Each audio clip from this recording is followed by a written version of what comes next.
Presented by The Hockey Shop, source for sports story, thehockeyshop.com. This is In Goal Radio, the podcast. We are on the air with the co-founders of In Goal Magazine. The other guy being David Hutchison. We'll explain that in just a little bit. And the star of the show, Kevin Woodley. I'm Darren Millard. Glad to have you with us here. We are from the Vancouver Island, the city of Las Vegas, and the city of Edmonton. We are all around the world today as we come to you and gather for this great position and this great sport of hockey. And the travels of Kevin Woodley are very interesting. You are in Edmonton for a family function, but you're just back from Montreal as well. A visit to the CCM factory. What did you learn? I got to tag along for the CCM Goalie Summit. They have, I guess I was going to say that something they started to do every year, but COVID obviously got in the way for the past couple. Our friend Eli Wilson there doing some presentations. Ian Clark, goaltending coach of the Vancouver Canucks, was there doing some presentations. And the entire CCM team, not just the goalie department, but brought in the stick people, brought in the skate people, showed us where they were in terms of product development, showed us a lot of the sort of testing that they'd done. Ryan Frayne from Dalhousie University, who the professor in biomechanics, who has sort of led and done a lot of the research with them, made some presentations. And then the most fascinating part was beyond the presentations, that just bled into discussions about where the position's at, where the game is at, and how equipment, whether it's CCM and what they're doing, were just broader strokes where the game is going, can help goaltenders get better. Like, what's the next step? What's the next focus of development? So kind of cool to be a part of that. Kind of cool to see behind the scenes on all the R&D that goes into their lines as they continue to evolve. Obviously, while we were there, the Axis 2 customizer launched. Our Axis 2 review of the pads and gloves is live online at ingoalmag.com. I guess it's more of an overview. Hey, Hutch, we didn't really include a lot of tester feedback. We're still in that process, but we wanted, because of course, once a customizer's live, you can buy the gear, right? So we wanted people to know just what was different, what's changed, what's evolved, and why, like some of the research behind it and how it's going to manifest itself in your game before people order it. So make sure you check that out, ingoalmag.com. Full review of the Axis, or overview of the Axis 2, and we'll follow that up when it launches completely at retail in early June by adding a few more voices and a little more feedback to sort of go from how it's supposed to perform to how we feel it's performing. So it's been a fun process, and it was a cool trip. Our gear segment today with Cam Atwiv over at The Hockey Shop, the source for sports story, thehockeyshop.com, will also deal with the Access 2 line, so audio version of that. So looking forward to it. I'm a initial Access user, the original, the OG of the. You're an Access OG. line. Yeah, I'm an OG, and I'm really looking forward to seeing how they've changed things up with this. But Woody's off traveling the world. Hutch has been keeping track of the Stanley Cup playoffs and what's happened there. And boy, you need a long piece of paper to write down the trials and tribulations and success stories of the first round and a bit. I think you're being really generous to say that I got left behind to look after the Stanley Cup playoffs, because I'm pretty sure Woody and Eli and Clarky and Ryan and several other people were sitting in the lobby bar at the hotel watching the Stanley Cup playoffs. I got left behind to do all the tech and do up the Access 2 review online for everybody, because it launched while Kevin was in Montreal. So he got to have a lot of fun. I might have watched a little bit of playoff hockey though, Darren. But you're the important one. Yeah, somebody had to mind the store while I was off eating smoked meat poutine. Exactly. He's the responsible one. He's our dad. But Hutch, seriously, how would you sum up what we've witnessed so far? Oh, isn't it a real mixed bag? I mean, it was something we were talking about a little bit last week, how there's the performances seem to be all over the place. We're seeing some dominant performances, guys doing exactly what they expect them to do in the playoffs. Shesterkin probably struggled a little bit in the beginning of that one series and then came back a little bit and was a big part of that finishing up. We got Antti Ranta coming up with a shutout the other night, and then we got some Edmonton-Calgary hockey that looks like it's 1970s Battle of Alberta classic offense. I don't know what to make of any of it. But I can tell you it's a whole heck of a lot of fun, because it's giving us the opportunity to see some some brilliant performances, and I guess for all the Twitter fiends, they can analyze the goaltending to their heart's content as well. Is there a best goalie so far, Woody? Well, it's still Jake Ottinger, even though he's not in the playoffs anymore. Like what he did in that first round, it's going to take. Frankly, I'm not sure anybody catches him. The guy was almost 12 goals above expected in that 7-game series against the Calgary Flames. I'm not sure. Like maybe Antti Raanta gets there at the rate he's going. Jordan Binnington, after taking over for Ville Husso, is pushing up, or he's got a shot. But like it's quite possible that Jake Ottinger will end the playoffs with more goals saved than anybody else, including whoever lifts the Stanley Cup. Like that's how incredible his performance was in the first round against the Flames. But you're Can right. I just say there's a new category. There's a new category that you've got goals saved above expectation. I've got games saved above expectation. Well, they do have stolen games, right, Woody?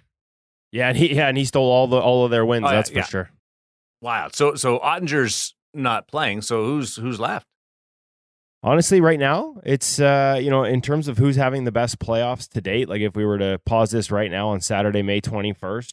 Behind Jake Ottinger is Antti Raanta and Jordan Binnington. Like I said, like Binner since he came on in that series. Now, one of the things that also changed in that series at the same time that Binnington came on is it sounds like Craig Berube had a little come to Jesus moment with his team about the way they've been playing defensively or not playing defensively all season. And frankly, all season, they were not a good defensive team.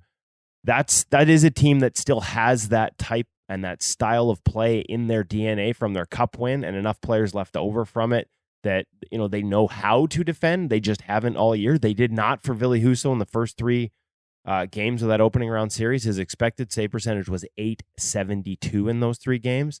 Since Binnington came on, his is .903. That's a 31-point difference. Husso wasn't actually that bad relative to the horse poop environment he was playing behind. Binnington's been just that much better behind an even more structured, more controlled environment. And, finally, to be honest, for the first time maybe since they won the Cup, they look like the Blues defensively. And Jordan Binnington, not since the first time since they won the Cup, because he's played well throughout, just that everything in front of him is what's changed. And so I'm not surprised that he's had this bounce back. And he's worked his way up those ranks to the point, like I said, like it's him and Antti Raanta at the top of the goaltending chart right now.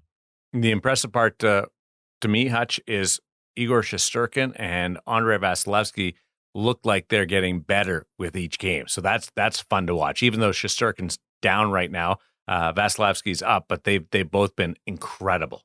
Yeah, for sure. This round has been amazing. I think Vasa is probably, just like it's taken Tampa a little while during the season to warm up and get ready for that third run at the Cup. It's taken him a little time to get warmed up going into the second round, but he's on a heater now. And Shesterkin, I mean, look, isn't this really his first big run at the playoffs? So it's going to take him a little while to adjust to what's in front of him. And like an elite athlete, he's making those adjustments now. I think Binner, guys, is just a really great example for, we got a lot of moms and dads and sons and daughters listening to this podcast on the way to the rink, even in the summer for training. I think Binner's a brilliant example for all the young goaltenders out there, because what could have happened this season, right? He effectively lost the starter's role, or the bulk of the starts, to Ville Husso, and he could have pouted. He could have not accepted that role well, and it could have taken the season south for the whole team. But instead, he stayed ready. He took advantage of the opportunities he did get during the season, and as Kevin said, he did play well relative to the environment in front of him, just maybe not as well as Husso was. And now he gets that opportunity in the playoffs, and he makes a run. So I think that's just a great lesson for everybody out there. We often talk about how do you perform in that backup role, or if you're not getting the number of starts that you think you deserve, how are you going to handle it? And this is a great example of why you've got to handle it like a pro. Well, on Binner, I think this is a guy that's like, doesn't it feel sometimes? And I think sometimes when we see some of the antics and the you want to go stuff, like he's a guy that's better with a chip on his shoulder. And I think sometimes when he gets into that stuff, it's to try and create a bit of that chip. Back to Vasilevsky. Like, here's the interesting thing, and I think we forget this because he's got 2 Stanley Cup championships. His name's on the cup twice right now. But first round stumbles are not out of the ordinary for him. We all know 3 years ago before their first cup, they lost in the first round, and he looked very average. But if you flash back to the last 2 seasons, the first rounds were not like he was a guy that got better both times. I still say to this day, they don't get past Florida in the first round last year if the Panthers don't decide to try and drag that series into the alley and turn it into a power play contest. So it's, this has kind of been his MO, a little bit of a slow starter in the playoffs, but he gets going. And for everyone else, I think that's a bit of a scary thing to consider, when we think of him just continuing to get better as the playoffs go on. It's certainly scary right now for the Florida Panthers, and maybe a chance we get to see some history here. And this, I guess, would we call it a dynasty? 3 straight. I think we'd have to in this era. Oh, yeah. Especially in this era. A couple of championship goalies there in Andrei Vasilevsky and Jordan Binnington. If I have a team that's underperforming at any point in the next 5 years, I'm calling Jordan Binnington because he is the revivalist. He can just pull you out of any type of woes that you're going through. What about calling them this summer? Like, Yeah. I mean, let's be honest here, guys. Like, as much good as point. we don't want to look too far ahead, like, Husso's an unrestricted free agent. If they want to bring him back, and given how the year went, even though it's been in the playoffs, would they consider that? So I think that's going to be a fascinating dialogue around him this summer. I'm with you, Darren. Even in the midst of all the screaming about his performances in around December, I looked at the numbers, and they did dip as the season went on, and his starts got infrequent, and he, that's a role he wasn't used to. But right through when he was playing, like he was 12th in the league, and people were screaming about his numbers. At the end of the day, no matter how you slice it, it just wasn't a very good defensive team. Now that they've found the structure, he looks like the Binner of old. It's unbelievable. He lost his starting job to Husso, didn't begin the playoffs. He was the backup on that side. And his numbers were historically bad in the playoffs since winning the Stanley Cup. 0 for 9. 0 for his last 9 decisions. And he comes in and he turns their playoffs around. That is a guy who can flip a switch. I'm so impressed. Who does that sound like? And outside of the lack of playoff success, but like, are we having visions of Philip Grubauer starting in 2018 ahead of Braden Holtby and Holtby getting in there and taking over? Yeah. Like, are we starting to have that type of thing? And then listen, we're saying this, the Colorado Avalanche, more than any other team in the National Hockey League, could submarine his numbers in one game. Like, much like the Calgary Flames and Edmonton Oilers did to both goaltenders in the first game of their series. Well, I still have Mike Smith as the comeback player of the year based on how he responded in the game 2s against Los Angeles and then Calgary. That was impressive. I'm going to put the game 1s out of reach right now, Hutch. But the way he answered back with all the noise around him, you need to be 40 plus to be able to handle that. Well, I don't even think you put the game 1s out of reach because they speak to the same thing, don't they? I mean, the fact that you can come back over after those game 1s and put it in a performance and talk about mental fortitude. I mean, you've got the whole world screaming at you over on social media, and then a couple of goals go in early, and you can expect a goaltender who is maybe 22, 23 can't handle those couple of early goals with all the history the way he has. I think all those years of experience and an incredible self-confidence have enabled him to get through some tricky times. Again, lesson for the kids out there, right? Just the couple goals doesn't necessarily mean anything. It doesn't mean there's 5 more coming. There's going to be a couple at some time during the game, and it's just your job to shut her down and keep your head up so that you can perform. And Mike Smith absolutely has done that. It's an interesting battle going on there in Calgary, though, isn't it, Woody? Yeah, well, it's going to shift now here to Edmonton, where I am. So Just in time for you to get out of town. Well, we might be able to sneak in one of these games here before we disappear. So, but how about the apple on the Draisaitl breakaway for Smitty? The quick backhand, one-handed rim up the boards from behind the net turns into And a breakaway hard backhand. Like it was pace. Yeah, and there was purpose behind it, and I mean, so that was fun. It's funny because you talk about all the noise around him on social media after the first game of each series. I think that's water off a duck's back, not just because he's 40. But because he's gone through it all season in this market, guys. But that would crush a lot of guys. I mean, oh yeah, but I do radio in Edmonton market on a weekly basis. They were ready for just give us Mikko Koskinen, give us Stuart Skinner, get this guy out of here at multiple points this season. He was one of the NHL 3 stars in April, and after the first game in the playoffs, they wanted him out. He gets them through the first round, stubs his toe and gets pulled early in the first game against Calgary. And oh, by the way, the Oilers, who couldn't check a coat in that game, had an expected goals against of almost 7, the highest one in the playoffs. Like, they gave up tons. No presence in front of their own net, poor decisions through the neutral zone. They were terrible defensively in that game. It's almost like, they played the Kings and they thought, oh, we're playing really well defensively, as opposed to, yeah, we're playing okay and the Kings can't score.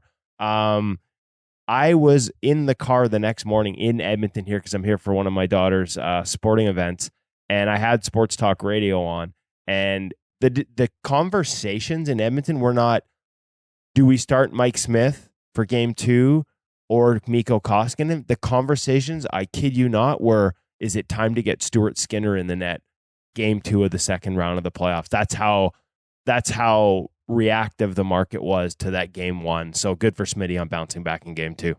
I love Sports Talk Radio. That's why coaches don't listen to Sports Talk Radio. Not because they would listen to Sports Talk Radio and go with that advice, but because their cars would be wrecked because they'd be banging on the on the car radio. I love Stuart Skinner, but the right choice was to take a deep breath. The 2 goaltenders that we've talked about here, Mike Smith and Jordan Binnington, very different, Hutch, in how they've handled this, in the sense of Smith has incredible self-confidence, self-belief, and that's the way he's channeled this. He's shut out the noise. And Jordan's got this chip on his shoulder where he uses it as a rallying point. So a little bit different approach, but you're getting the same result. Maybe different externally.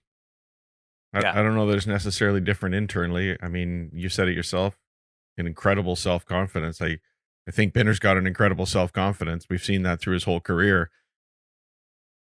Right from, denying the move to the coast to getting his chance in the National Hockey League after so long when so many would have given up. I mean, he's believed in himself since day one, and he's ridden that to a fantastic career now. So I think it's the same thing.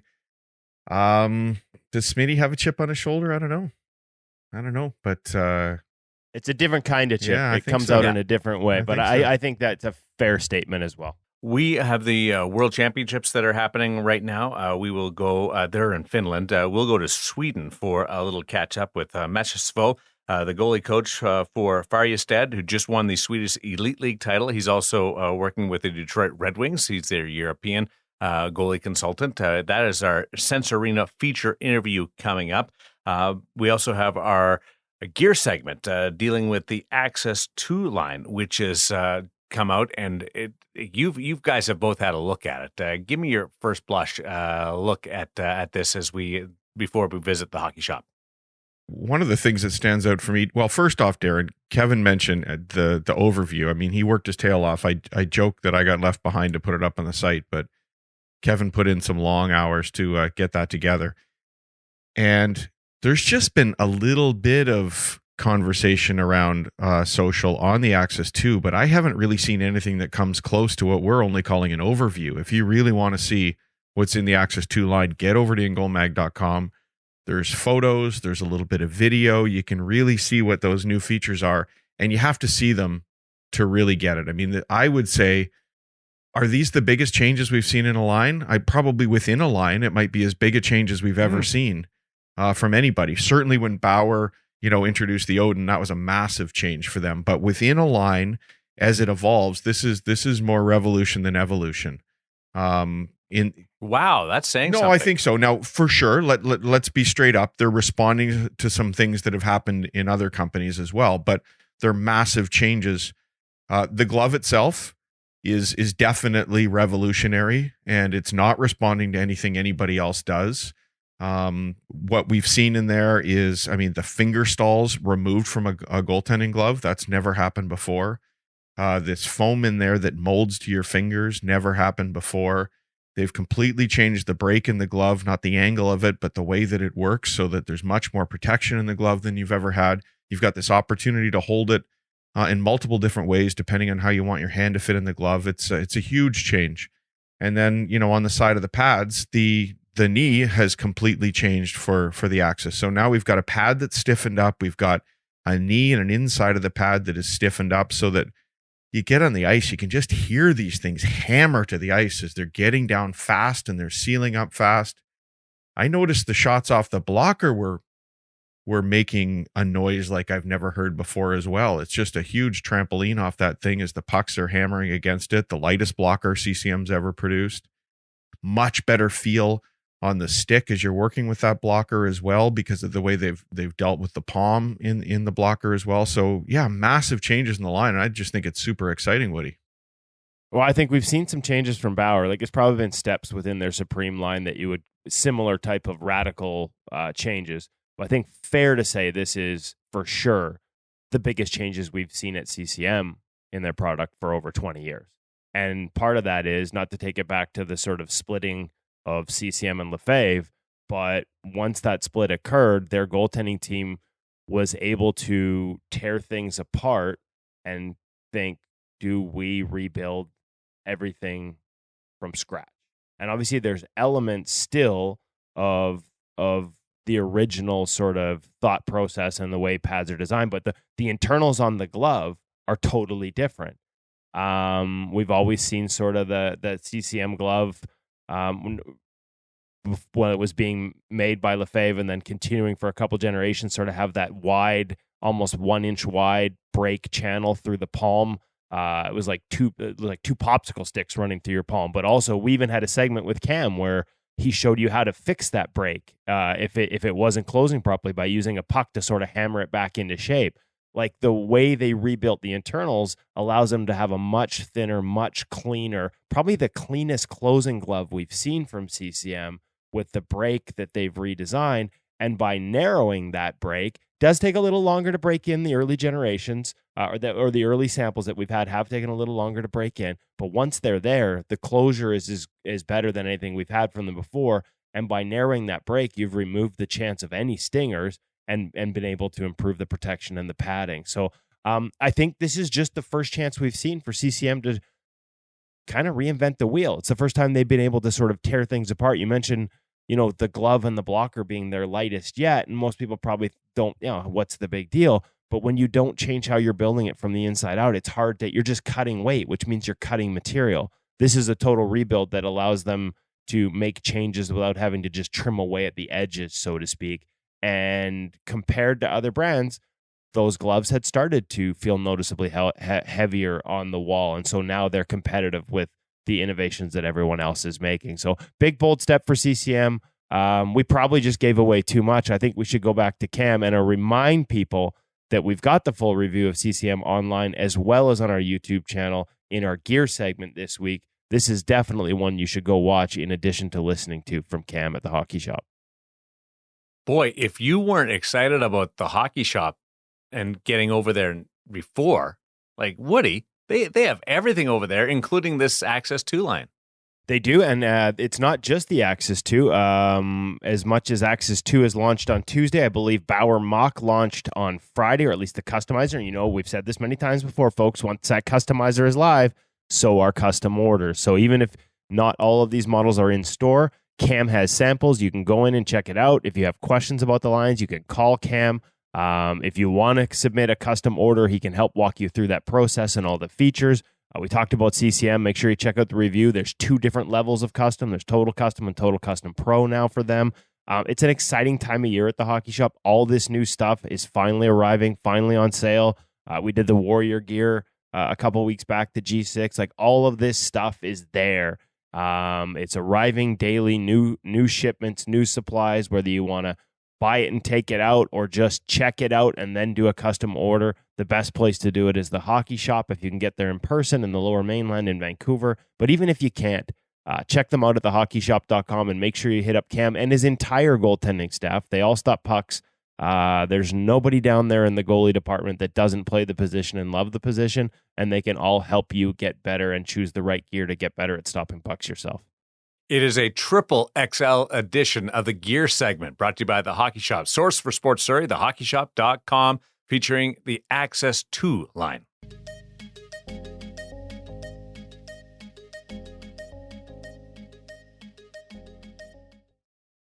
Welcome back to the Hockey Shop Source for Sports. We're down here in Goalie Utopia, surrounded by all the latest and greatest in gear, including, once again, time to show off new stuff. It's that time of year. It's like Christmas. in May. CCM Axis 2. Lots of exciting new features on this line, Cam.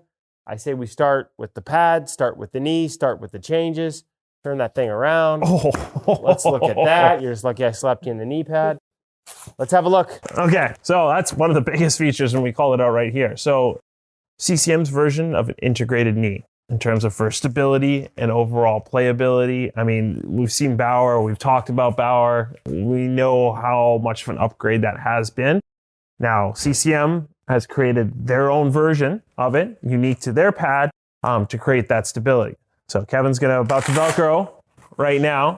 We can get a bit of a closer look at what that actually looks like. You can just see how it's based on integrating that inside edge with the face of the That pad. outer knee plate into the actual core of the pad itself. And what you'll notice is there is a little bit of flex here. Now, when you put it all back together, it becomes a little less, but the idea is you want some mobility, some flex. I guess if we're making a Bauer equivalent, we'd be calling it the Stabila Flex as opposed to the Stabila Slide. So there is a little bit of there. And of course, why do we have this? CCM led that research, right? Like that the knee drive is what gets the pad to the ice the fastest. And if your knee drive actually all it does is drive the knee flap down or the knee landing gear down before driving the pad down, we've actually got photos of it with NHL goalies from years past where you can actually see their knees hit the ice and the pad's still off the ice. In this case, it's going to get down to the ice faster. As a matter of fact, if you do it upright, you can actually get the pad to the ice before your knee hits. So correct. All stuff we've covered in the past and something that this new Axis 2 pad really focuses on optimizing. Correct. So again, we're looking at that solid seal when it hits the ice. And I've had these on the ice. When they hit it, it reminds me sort of the first time in Bauer, it's like that. It really slams down and you can really feel that seal. Exactly. So when we look at the overall structure of the pad and everything else, we still see a lot of similarities back to the original Axis 1, which is good because the overall premise of the pad, the core of the pad, they were all on point with it.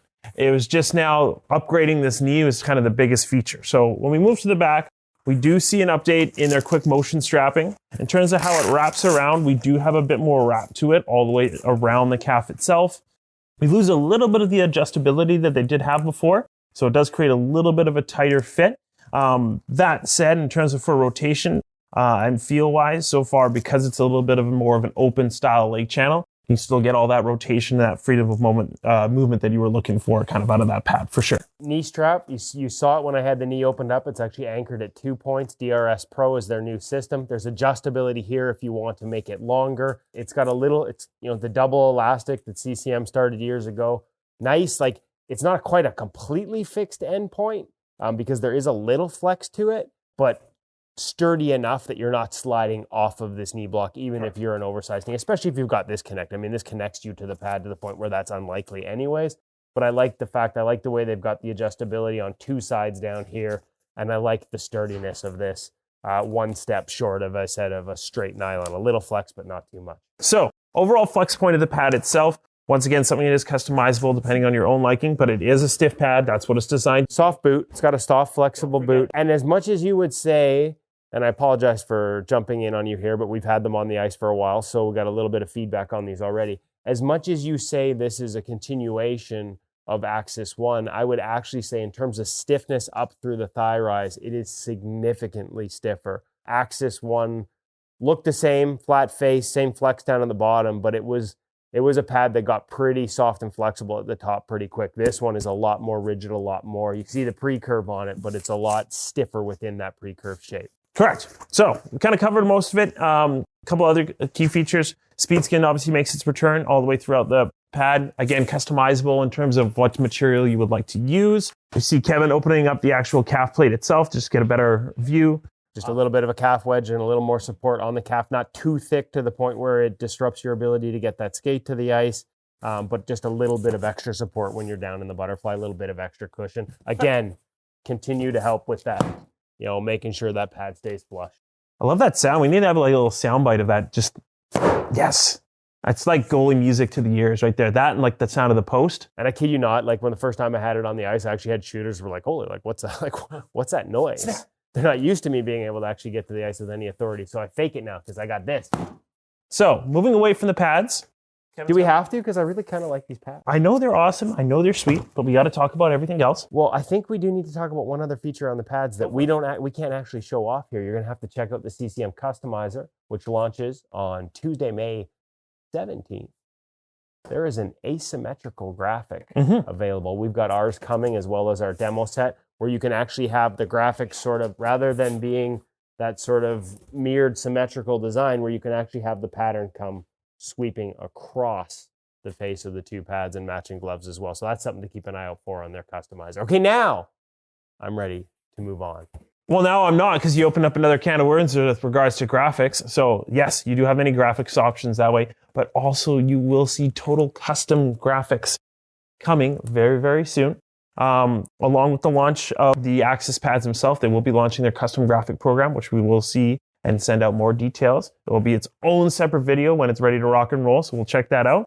But something to stay tuned for and get excited for. Just you mentioned graphics. We had to cover Yeah, it as well. we've seen some beauties like David Riddick at the outdoor game with the guitars on them.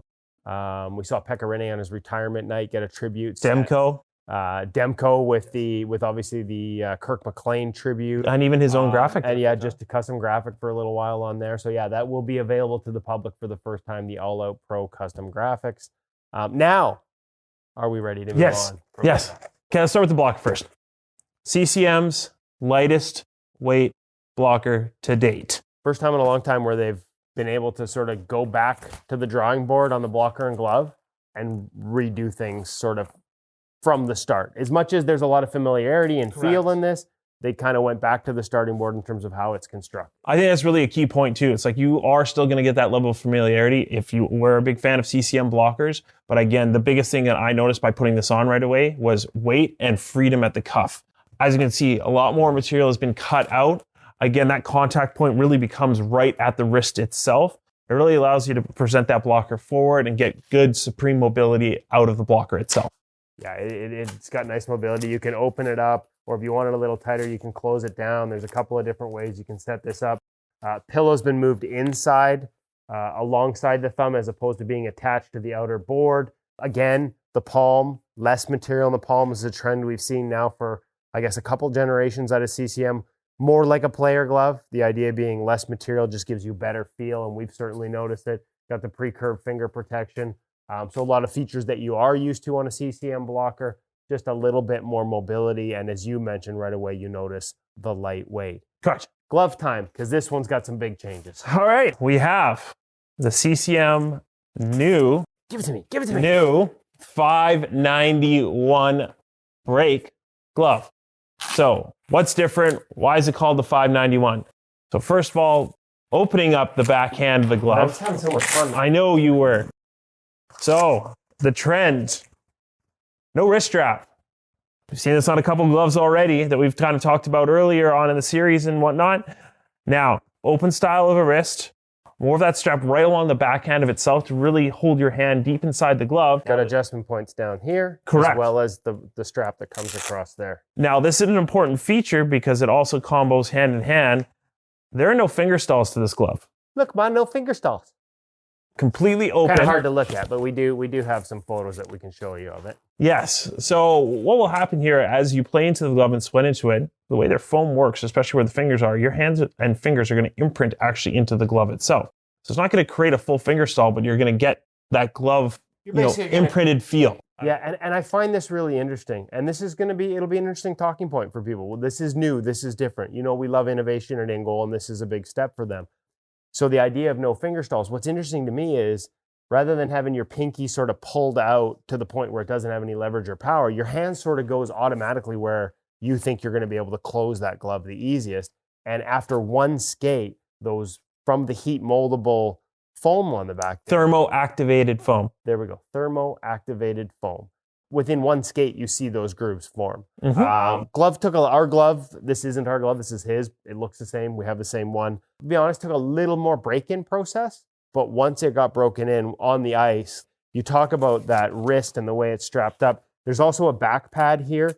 So you can really, especially those first skates, really tighten this up to create those finger grooves and create that feel. Just the mobility on it, the ability to sort of turn it and hold it in a lot of different ways is you look at that wrist strap and you actually maybe worry it might be encumbered, and it's totally unencumbered. The freedom of movement in this thing is remarkable. A little bit of it, there is a thumb loop with a Velcro and elastic adjustable strap if you want to crank that a little tighter. You can see the backhand of the glove is totally different. It opens up all the way to the top so you can see inside those finger stalls. The one thing that I think is noticeably improved is in the palm. And like in terms of that closure and the way this thing closes, again, maybe a little more break-in process than we've had in the past to sort of get it snappy. But once we got it there, remember the old sort of you had like basically a channel that ran down the middle, like it was a middle sort of straight line with two sort of breaks on either side of it. That's gone. It's a single line on the brake, extra padding around it. Like to me, this is the best brake they've made. And once you get it broken in and closing, it's a really nice feeling glove. Not everybody's going to love no finger stalls, but I think you give it a chance and you mold it and you break it in, you won't even notice it. That's been sort of the early feedback. Again, not everybody loves it, but man, like I love that closure. I love the way that palm sort of closes. You're way less exposed to stingers on this compared to previous models that has that sort of double straight line. Well, ladies and gentlemen, if Kevin can contain his excitement, I'm clearly Kevin. He's Cam. Thank you for listening to our In Goal podcast here. You can reach Kevin over at 604-589-8299 or 1-800-567-7790 because clearly he works here. The amount of description that he's give on this glove is just fantastic. He's obviously excited about it, and you should be too. This is what happens when you send us gear early to test and we get out in it and get feeling. All right. Stay tuned next week. We're going to check out the Axis 2 chest protector. My show, my show, my show. I don't know. I'm Kevin. He's Cam. Thanks for watching.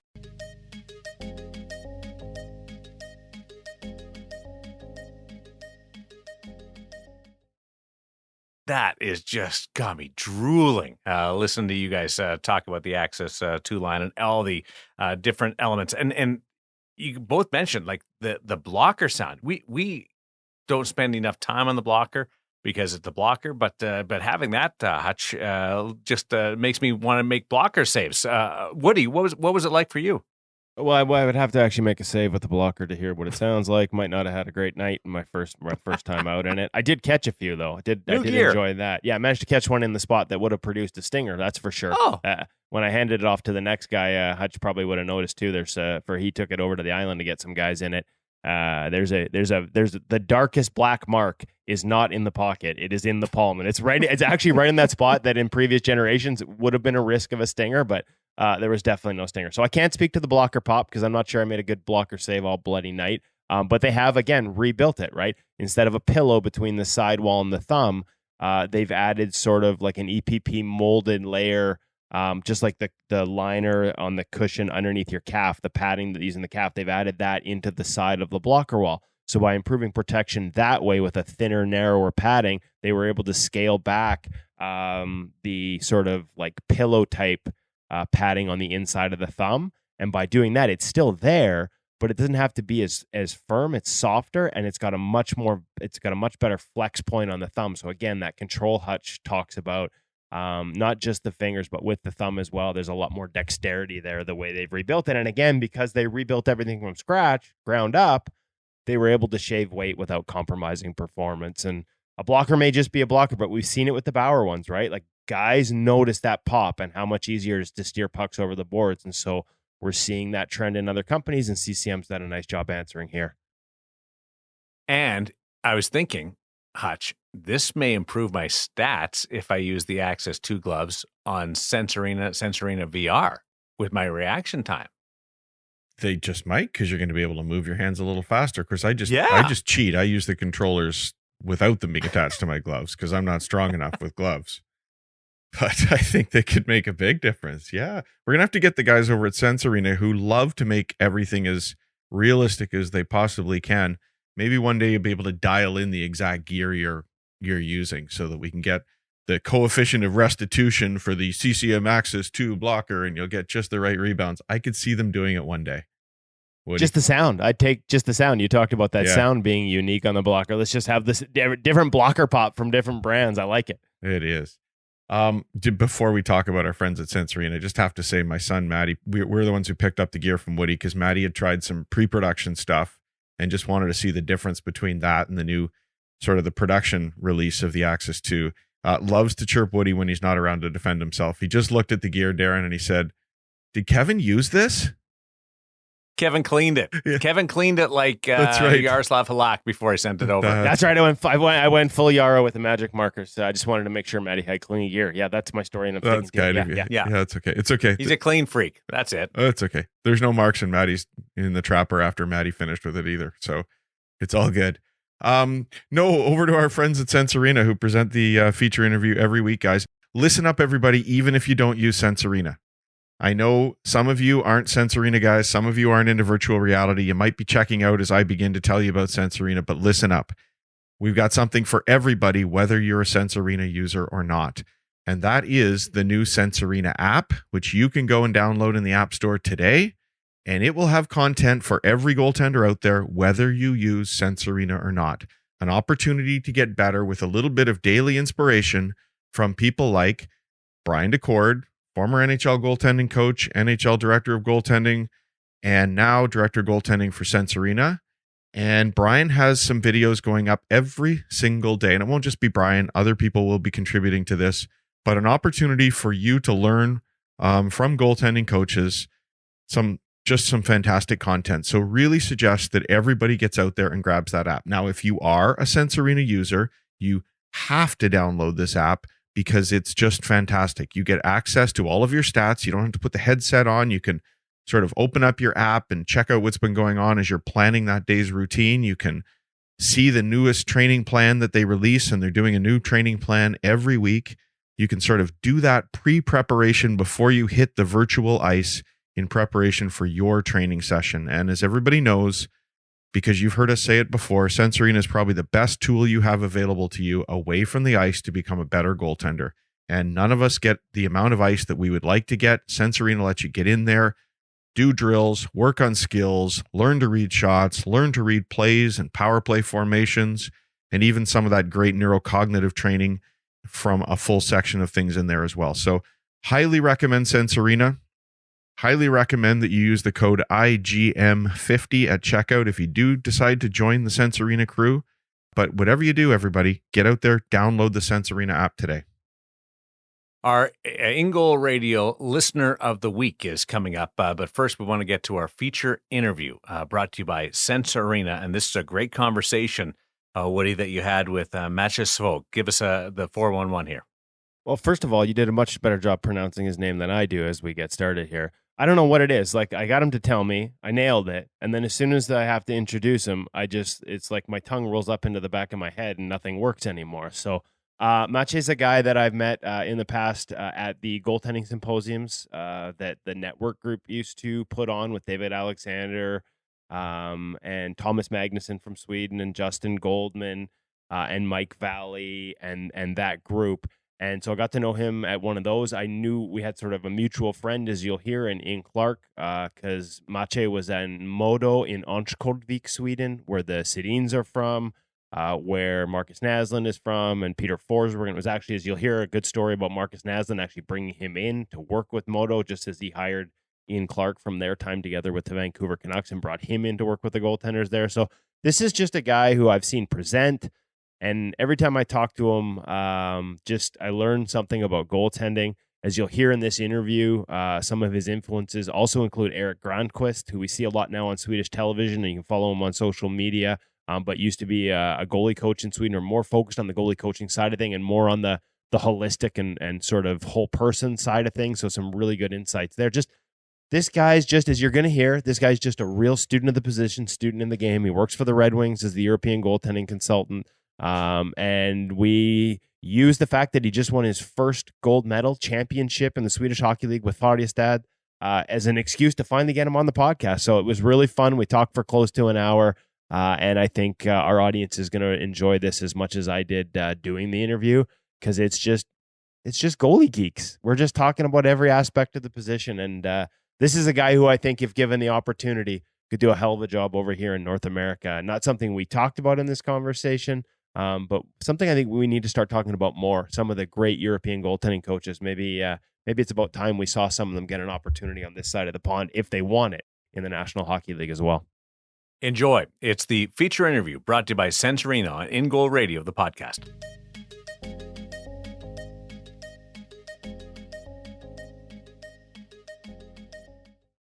Excited to welcome to the In Goal Radio podcast someone who I've gotten to meet a couple times over the years and heard a ton about from other goalie coaches, both in Sweden and over here in North America over the years. I'm probably going to screw up a few pronunciations, but I'm really happy to introduce to our In Goal Radio podcast audience, Maciej Szwoch. Close, buddy? Close? Not really, but we'll work on that some day. Okay, we're going to work on it. From Farjestad and the Detroit Red Wings, European goaltending consultant with the Detroit Red Wings, SHL, Swedish Hockey League champion for the first time with Farjestad, just coming off it. So how's the celebrations I saw looked pretty good. How's the last week been? How excited are you? Congratulations. Well, thank you first off. And it's been an unreal couple of days. We were flying back home. I think it was landed at 2:00, and right outside the airport, it was just packed with people cheering, all through that we celebrated with the fans on the square. And I honestly have no idea how many people were there, but it was a fun couple of days, fun to spend it with the kids and obviously, be with the boys. But now I'm starting to get a little bit tired, to be honest with you. Now, for those that don't know, walk us through geographically where Farjestad plays out of and sort of how big a city, how big a crowd are we talking here? Because I think over here in North America, we lose sight of just how important events like this are to the communities where this is the team. This is who everyone grows up, not just cheering, but I love the word supporters when it comes to European hockey. We're talking like, in some cases, probably generations where that fandom is passed down. Oh yeah, for sure. I mean, Karlstad, which is the name of the town, is about 90,000 population. I haven't gotten any official numbers of how many actually showed up there at the square, but I think it was about 20,000. So it was pretty intense. They, this is a very classic organization. This was the 10th gold overall, and we're expected to win every single year. This is one of the bigger organizations in Sweden, and it's been a powerhouse for years and years and years. And now it took us about 11 years since the last gold medal. So people were pretty happy and excited about it. And I keep referring to it as a championship. I forget that, it is a gold medal. I see the golden helmet. I've seen guys painted golden over there. So do you actually get a medal as a coach, much like you would say at an Olympics or World Championships? Yeah, I have it. It's safely at my place right now. So I got a golden helmet and a gold medal. So that was pretty good. I was not paid in gold, thank God. Yeah, I'm guessing that's tough to get out of some of those spots. Well, when it comes to the gold one, I wouldn't really know, because it's the MVP of the playoffs that gets that. So usually that's not the goalie coach. But I'm sure it was a fun experience with Pat. I think it would be nice if we started giving MVPs to goalie coaches. Let's be honest. Yeah, that'd be pretty cool. But it did not happen in this case. So walk me through the title run. Walk me through the goaltenders you're working with. I know you've got, and these aren't names that maybe necessarily are household yet over in North America, but I know, you've got one who is a part of this run that could very well be when we head to the draft here in a couple of weeks. Walk me through your season. Fill our audience in, just open-ended on the guys who played a big role in this and how it kind of played out for you. And then I want to get into some nitty-gritty of goaltending and trends and things that you're seeing over there and seeing over here. Absolutely. So it was a pretty intense year, considering the fact that I had 4 goalies to work with. We started off with Jesper Eliasson and Henrik Haukeland, and then we acquired a Czech goalie named Dominik Furch, who's been playing in the KHL for years. Subsequently, Henrik chose to leave the organization, and then we had a coaching change and we had a GM change. So there was a lot of things going on before Christmas. And then after Christmas, we kind of decided that we have this very excited junior goalie named Dennis Hildeby. And he was just recovering from hip injury. And we decided that we want to give him the chance. And His first couple of games were very impressive. He played in front of a packed house over here, 8,200 people on a Saturday night against Frölunda, and he had a shutout. So he deserved that opportunity to be the backup, and it was Dennis and Dominic that carried the way down the road. And so when you brought him up, like give me an age here, because like when you say, I know he's draft eligible, like are we talking first year draft eligible? No. Okay, so a little bit older. Yeah, he's born 2001, if I remember it correctly. Okay, but still an option for the draft this year. I just because I like it's impressive regardless, right? Like that he's able to step into that role. That's really an impressive feat, but probably would have been even more so if we're talking about an underager. Yeah, but I think he earned it. I mean, he was recovering from his double-sided hip impingement surgery, and I would see him all the time when I went to the rink. Either he was working out to get back, or he was on the ice, or he was doing rehab. And in fact, that was one of the biggest worries I had when we promoted him, is you can't be doing 2 days all the time as a pro. So I've been literally dragging him off the ice or from the gym just to get him to understand that, a higher standard on a pro level actually requires rest as well. An important message there as well. So, and heading into the playoffs and how things went, where were you guys going into it? Like, were you a team that everybody was looking at, or given the amount of turnover and it sounds like a season of adversity and ups and downs, did you guys go in with lower expectations and get on a run here? Well, in August, everybody was saying that we already won the gold since we recruited a lot of key pieces to the team. And then we struggled throughout the year. And that's the reason why we made those changes as an organization. And then we ended up in sixth going into the playoffs. And, we kind of got together as a team, really worked hard in the defensive end. And started playing better. Special teams, PK were better. It's easier for goalies to play then. All of a sudden, we're scoring in power play, and then things kind of unfolded after that. Okay, so Maciej, I want to get, and I think that was closer, right? That was really good. Okay, I'm getting there. I was just nervous the first time. When you overthink it, right? It's like being a goalie. I'm trying to overthink the pronunciation, and I butchered it. Simple. Okay. So, give me a little bit. Let's get into the background. Let's let our audience over here get to know you a little bit. Your history as a goaltending coach. What got you into it? I was first introduced to you at one of the network goaltending symposiums. I think we were in Nashville at the time. I know we have a mutual friend in Ian Clark. You spent some time at Modo as a goaltending coach when he was there. And in a small world sort of moment, I just spent last weekend with him at CCM as you guys were just celebrating your championship. So all these things come together for this interview. What's your background? Did you play goalie before you went into coaching? Or are you one of these guys who, like, where did the passion start for you? Playing first and then into coaching? Yeah, I did play, but I stopped playing at the age of 21. I kind of realized that I'm not going to play in the NHL. And at that time, I was studying at the coaching and sports management program at the university in Växjö, and just asked if they needed a volunteer. And 3 years later, I was asked by Victor Faust to help him out in the men's team.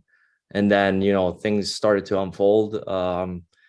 He did an excellent job and got promoted to the SHL, and all of a sudden I'm in Modo working with Clarkey for 4 years, and that kind of led to the job with the Red Wings and a bunch of other stuff, the national team, and so on. So it seems like I've been lucky and fortunate to meet the right people at the right time, and spots became open, and that's kind of the background story. So as a transitioning from goalie to goalie coach, once you decide to make that switch, I find it interesting that you're talking about university and a program there, as opposed to just being like, hey, I used to play goalie and I'm going to be a goalie coach. Now, obviously that probably still happens over there, but is there a different process? I mean, we've heard so much about just the amount of work that Sweden has done to help educate and build an army of goalie coaches, like them build more goalie coaches and you get more good goalies seems to be the philosophy. Where did your path fit in with maybe other paths around you in Sweden in terms of making your way up to the SHL and the education process? Well, once I stopped playing, that was after my first year at the university. It was kind of a career decision I wanted to pursue that. And I remember my dad was laughing at me because he didn't think it was a proper job. He's not laughing today. But no, I mean, back then, e- every team in the SHL did not have a goalie coach. So it was kind of unfolding. And Thomas Magnusson did an excellent job of building a program. I was kind of fast tracked through that program just because of the studies I did at the university. So I followed, I guess, the same path, and then just tried to, go wherever I could become better. I studied under Eric Gronquist at the time when Jonas Gustafsson had his big break as the monster in Farjestad. I met so many great coaches that has helped me, along the way. And, you talked about Ian Clark. I think Clark has been one of the most important goalie coaches I've ever had the chance to work with. He influenced me so much, and I'm so grateful for everything that he did for me. You mentioned studies. Can you share with what it was that you were doing and studying that sort of blended and led into this path? Or there's some things that obviously applies to goaltending? Well, I mean, the program which I went to is not specific that you actually become something after you're done. You have to find your own niche. So Okay. I diverted everything I did. Every paper I wrote was towards goalie coaching, how to become a better coach, or how to structure different things. So, everything I did was kind of aligned with that. And I was bugging Thomas Magnusson all the time with different ideas and thoughts. How can we become better? And, it was all through educational systems to educating myself as a coach, or even learning how the human body works. So everything was directed towards that. Can you maybe help us out with the timelines, right? Like, because I'm looking at sort of your LinkedIn page and looking at the times, but maybe help our audience out a little bit too, especially when you talk about, like, Maciej, when you talked about no goalie coaches in the Swedish Hockey League. The problem here is you look so damn young still that Yeah. nobody's going to believe how long you've been at this. So give us some of the timelines. Well, I've been doing this professionally for 15 years now. I have not turned 40 yet, turning 37 here in a couple of weeks, actually. And I believe I got to double check this information because I don't want to lie to you, but I believe everything started back in 2007 or 2006 for me. That's about when they've got your goaltending coach certification listed. So Yes. that sounds about right. Yeah. So that was roughly the first couple of years where they were giving out certifications. So I just threw myself into that and, wanted to do that as quickly as possible. Yes, 2007 was my first year coaching. All right. And then the timelines and with the teams with Modo and the transition, you mentioned Victor Foss, you mentioned chance to work with Eric Gronquist. Is that when you go through this all, is that just all good examples of the openness and the collaboration mindset? Like, does that still exist? And was that a big part of it in the early going? Has it continued? That concept that we're all trying to get better together, even though Oh I'm yeah. guessing at times you're competing with other goaltending coaches once we get into the SHL season, especially. Yeah, of course. I mean, obviously during a final, maybe you don't sit down and have a cup of coffee and talk about goaltending. But throughout the year, there's conversations going on all the time. We have our own group chat with all the goalie coaches in the SHL trying to figure out rule changes, for example, or how we can protect goalies better. So it's a unified group that is working along one another. And then I think, much like any people, you have a better connection than with certain people than with other. And we do share a lot. We talk extensively about goaltending and what influences us or what works and what does not work. And then, I mean, everybody has, I think you're entitled, everybody, to have a little bit for yourself, but there's definitely a very good culture over here. And again, credit to Thomas Magnusson for being the guy that kind of keeps everybody together and make sure that we're all in line and understanding that the way that Swedish hockey and goaltending can evolve is together. And that's, to me, that's the only way.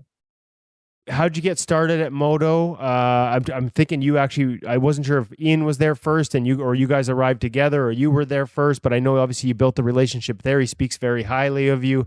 How'd you end up? It would have been around the time Marcus Naslund, I'm guessing, came back from North America and was working as a general manager there. How'd you get started up there, and walk me through that process and that relationship, and what Maciej was as a young coach and how you evolved during that time? Oh my God. I was 26 at the time, so it seems like ages ago. So what happened was I had the fortune of being promoted with Växjö to the SHL. And at that time, I was given an offer from Moto. And one of the things that Marcus, who recruited me, was talking about is that he has this really, really good goalie coach that he wants me to work with. And I was given the opportunity to come over to North America and see and experience the culture, experience the hockey side of it. And the first couple of times it was pretty nervous. As a young coach coming from a lower league, all of a sudden you walk into the locker room and there's Marcus Naslund and Peter Forsberg and what have you not. And then the next time you fly over and all of a sudden you're on the ice with Sergei Bobrovsky and just, I did not say that much. So these are all experiences that were, invaluable to me. But I think the most important discussions that Clarky and I had was not on the ice. It was just sitting down and talking about hockey. And, he's been great. He was extremely open, shared so many good things with me. And those are the things that, I've built my own coaching off today. So I can't thank Ian enough. And you're with Moto from 2011 to 2015, looks like, roughly, before going over to Farjestad. And also at the same time in 2015, starting with the Detroit Red Wings in a consulting role. Walk me through both the transition, what led you away from Moto to Farjestad, and also how the opportunity presented itself with the Red Wings. And, not to ask too many questions in one, but that's a habit of mine. What the gig entails, and who you work with directly. I'm guessing Phil Osier is a part of that. And they seem to also, in a way that maybe slightly mirrors Swedish hockey, have built a department that has a lot of sharing and a lot of openness and a lot of communication. Yeah. So no, I mean, I love being a part of the Motos. It's such a classic organization. But one thing that happened during my years at the university was we were supposed to write a paper about our dreams. And what I specifically wrote down was I want to work in the SHL and I want to work for Farjestad because I had the experience with Eric. So when the opportunity came, we had 2 small children. It was easy for me to get closer to family. My family is just 3 hours away. So that became a very easy transition. And then at the same time, Tyler Wright left the Blue Jackets, who I met during the years that I was there with Clarky, and he asked me to come aboard with the Red Wings, and I've been there since then.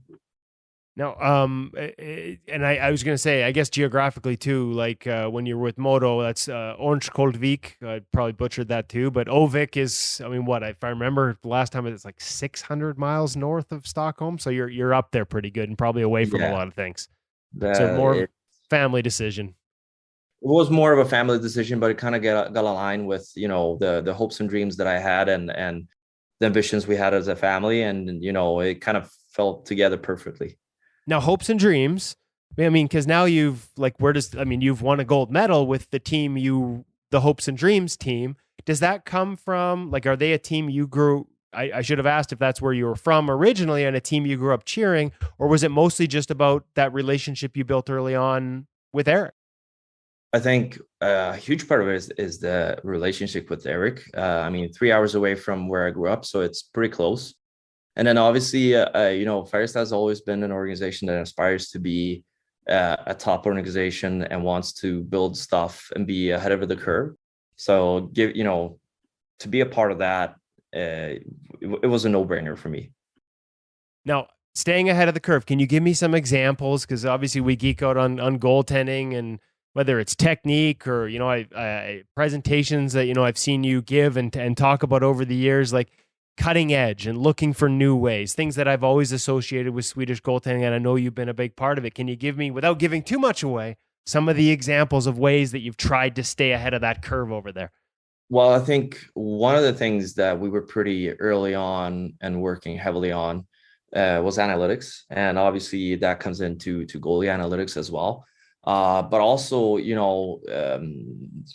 these are more on the technical sides of it. As a goalie coach over in Sweden, you're doing lots of more things than just coaching the goalies. And given the resources that we can do and just build some of the things, for example, our video platform, which we use together with Huddle, has grown immensely, and we're able to do some really, really, really cool stuff with that. But that doesn't necessarily have a lot to do with goaltending, but it simplifies my job as a goalie coach.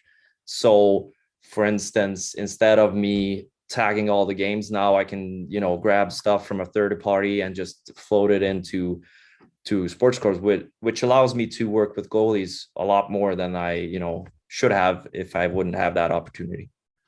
What about the role? Like where does, we've heard from goalie coaches over here, obviously right up to the NHL level and from all over the place in terms of, being a goalie coach, as you said, isn't just about goalies.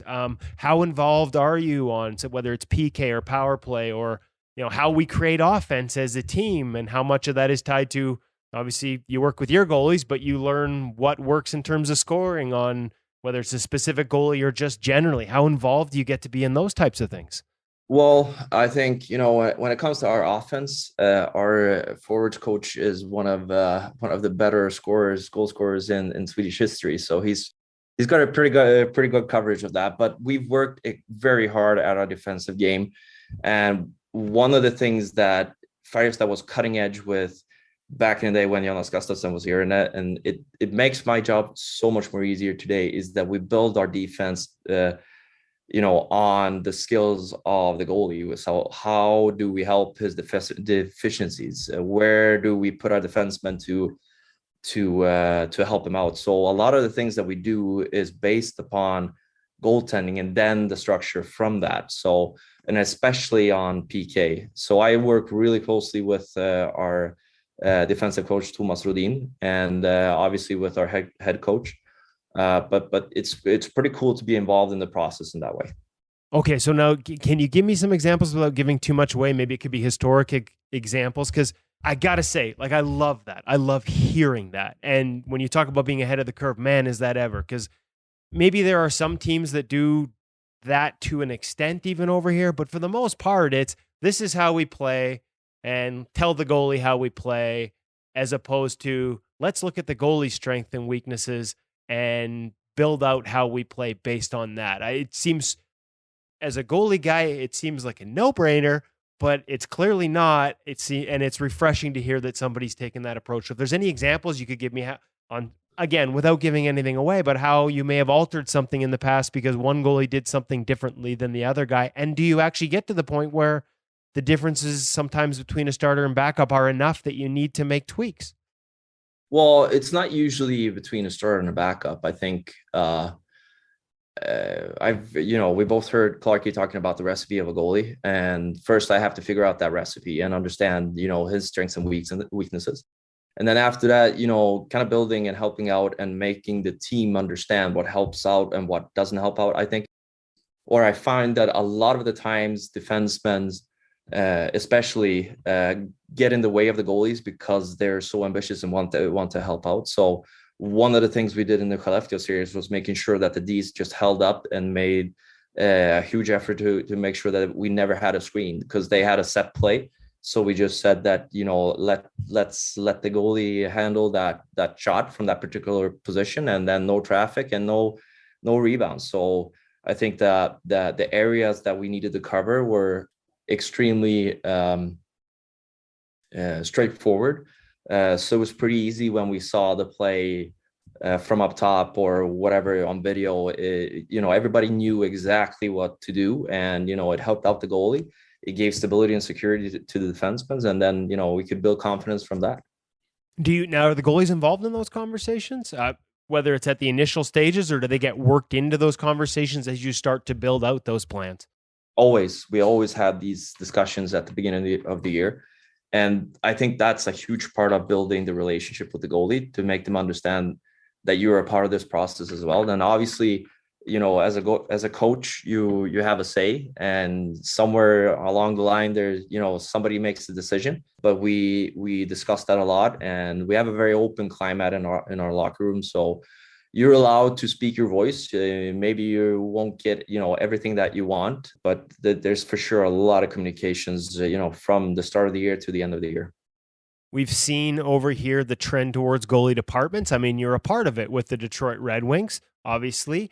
Is the job over there, like, are you into the weeds with the scouting as well, or do you have other goalie coaches you work with that are, say, working with the junior team or working with at other levels of the program? Like, are you also coaching coaches and coaching scouts as opposed to having to do it all yourself? Is there a balance there between the two?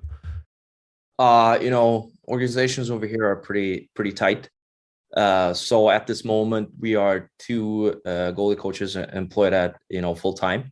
I handle everything on the pro side, so anything that falls on underneath that's my responsibility. Whatever, it comes down to scouting as well, making sure that we are on top of free agency and stuff like that. But here's where I think that the symbiosis between what I do with the Red Wings and what I do with Farjestad, they really connect with one another, because I can, Dennis Hildeby was a goalie that I scouted extensively in preparation for the draft. So we really knew what we were getting to our junior program. And then Daniel, who's in charge of our junior program, also works with the youth program as well. And then we try our very best to share information with the region. How's the position evolving there? How's the game evolving over there? Because usually the position has to evolve in reaction to the game. It's on my bucket list to get over and visit you guys. Pandemic has gotten in the way here, but definitely In Goal Magazine is making a trip to Sweden during the SHL season so we can, get a peek behind the curtain at just the atmosphere, which every time I see it, I love, but also how you guys go about your business, because you're obviously doing a great job. But over here, everything's become east-west. The game's become so dynamic, lateral attacks. Goalies have had to hold their feet more. What are you seeing similar trends there in terms of how teams are trying to score, and what trends have followed from the goaltending perspective in terms of how you teach it individually at Farjestad, but also are we seeing any changes nationally? Because I know those are ongoing conversations. The way Sweden sets up its goaltending, it's never stuck in one mode for too long because you guys stay on top of it. Well, I think I do see a trend. I do see goalies, because traditionally Sweden has been very strong at building a game plan, a structure, and very technical. Somebody even has called it Swedish robots. And I think the game over here is evolving so much more. I think players are more skilled. As you said, East-West plays. So holding your feet is, extremely important if you want to play at the top level, not to mention playing in the NHL. So I think that, staying on your feet has become so much more important.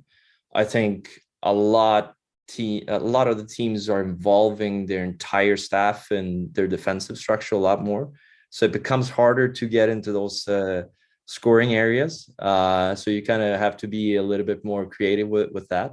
And then also I do see a lot of more goalies that are breaking from structure and just fighting for loose pucks and fighting for the athletic part of the game. And if I go back a couple of years, I find that it was more drop and block and just handle the first shot, and it doesn't cut it anymore. You have to do a lot more than that.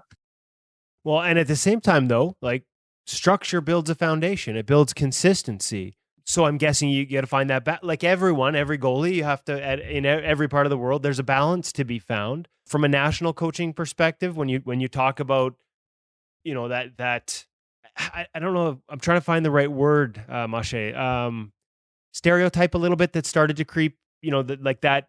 We've even had, I think it was Linus Ullmark had when he was on the podcast talked about he thought it had become a little too structured at times when he went back. Like, when you hear that, what's your reaction to it? Because like I said, structure can also build a great foundation in terms of being in the right spots and movement and proper technique. Where are you at on the sliding scale there? I'm guessing this is a conversation that happens over there when you hear that phrase, is it offensive, or does it mean self-reflection? Well, again, I had the fortune of having these conversations years and years and years ago with Clarky. So I think I've always tried to find balance in everything. Some very smart person, I can't remember if it was a goalie coach or a goalie, told me that, structure will carry you over the course of the regular season, but instinct and athleticism wins you cups, because somewhere along the line, the goalies have to be the game changer, the one that makes that extra save. And I think Linus is a great example of that. I had the fortune of working with him in Moto. Oh, right. I forgot about that. Yeah. Yeah, boy. I mean, talk about a smart goalie that understands both sides of it. So I think I always try to find balance in both of them. It's a tough one, because do you worry if too much of one gets taught at too young an age, we lose some of the other? Like, is that part of the debate, part of the ongoing conversation? Like, yeah, hey, we want that foundation, we want that structure, but is there a risk of coaching it too much too soon, where it can be tougher for them to not find them. I'm really struggling for the right phrasing here. They don't have to develop their own instinctual ability. They're not on their own. Maybe sometimes too much hand holding and sort of do it this way at an early age might sort of lose some of that natural instinctive ability. Is there a way to balance those two at earlier ages? Is that part of the equation? I think that's extremely important. And every time I go to a coaching symposium, regardless of where I'm in the world, I kind of shy away a little bit as soon as I hear the phrase "I want," because really it's not about what the goalie coach wants; it's about what the athlete wants. And children grow in so many different ways. They evolve in so many different ways, and it's the same with goaltending. I think too much guidance in the beginning actually takes a little bit of the fun away from the game.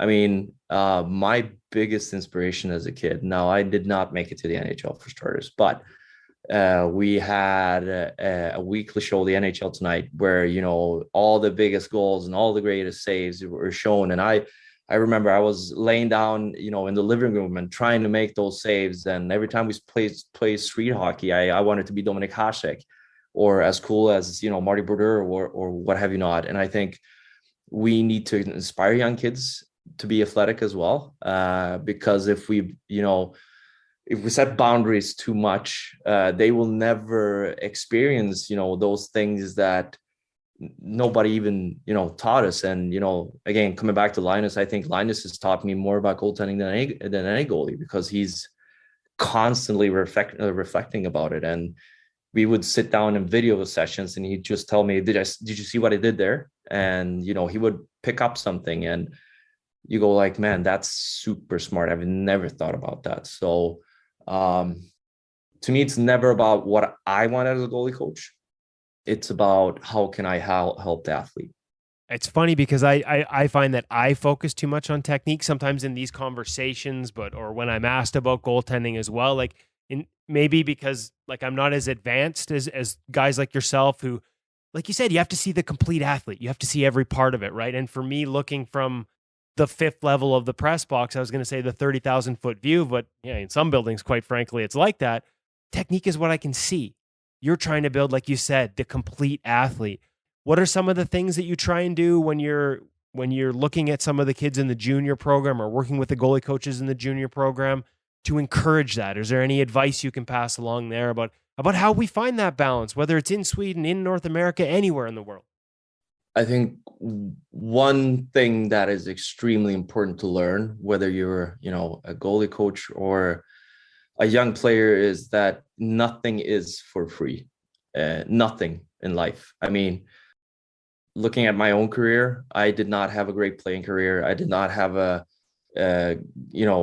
great connections or knew basically anybody. I had to work my way all the way up. And that's one of the key lessons I think I try to learn everybody, from players to coaches, that you really have to be the hardest worker on and off the ice. And I think you've heard that before. I might have heard that from one of the guys we've been talking about here. Yeah, a few times. Yeah. And then I think, everybody finds their own path in that sense. But the hard work, you can never compromise with that. Well, we've talked a lot. I mean, and just because there's a mutual relationship there, and I know you had a relationship about Ian Clark, but talk to me a little about Eric Grandquist, because you talk about wanting to go back to Farjestad and the impact he had. He's a guy who, I know is very well regarded over. I know he shifted over to more of the TV side. I'm not sure how much he's still actively involved coaching goaltenders. He's actually a guy we'd love to have on the podcast as well. So shout out, Eric, if you're listening to this one, hit us up.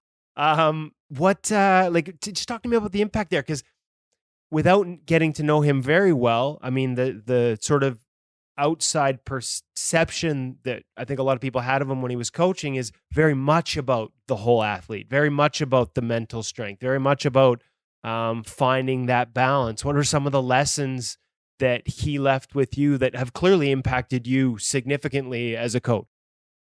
Well, I mean, if Clarky is in one end, then Eric is probably on the other end of the spectrum when it comes to personalities and coaching philosophies. Eric is extremely focused on the human side of it.